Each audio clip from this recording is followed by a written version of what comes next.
Now, for many of us, January is the longest month of the year as we try to manage debt run up over Christmas and the New Year.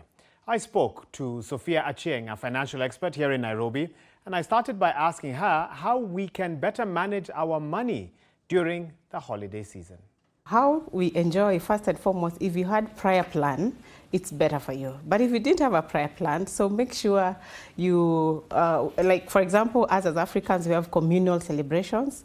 So make sure you join community, you join as community, you can buy things in bulk, you can look for where there are discounts of things so that you don't get to, and then prior planning, buy in advance. So if you're making your purchases, if you're making your bookings for travel, you better do them now before the time comes, yes. And one thing that comes up is a lot of people normally reflect on common mistakes that they make during the festive season, especially when it comes to how they use their money during Christmas, the New Year, you name it. What are some of those mistakes that you hear most about? You find people borrowing a lot, especially in the circles, in mobile apps, just to be able to show off or to spend more. So people overspend, sometimes consciously, sometimes unconsciously, most of the time.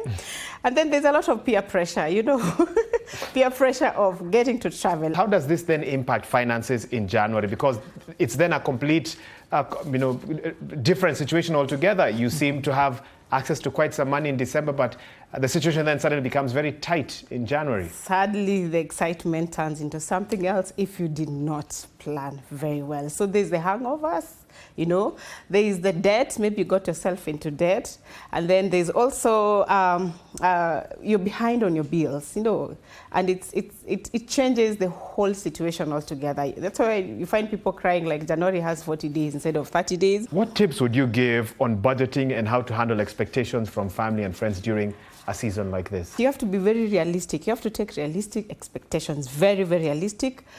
For example, create a list of everything and stick to the budget. You know, we get a lot of impulse buying because, I don't know, it's human nature, we get excited. So stick to the budget, list it all down, involve the family, be very, very honest. That's what I'll say from our side, because we've seen people fall into ditches that they can actually will have avoided. The impact of media and social media on how we spend the festive season.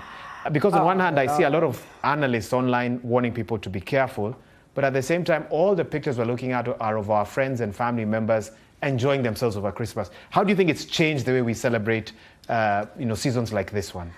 Actually, nowadays we imagine, I see some social media celebrities give gifts like big cars and all and everybody fall into it, you know.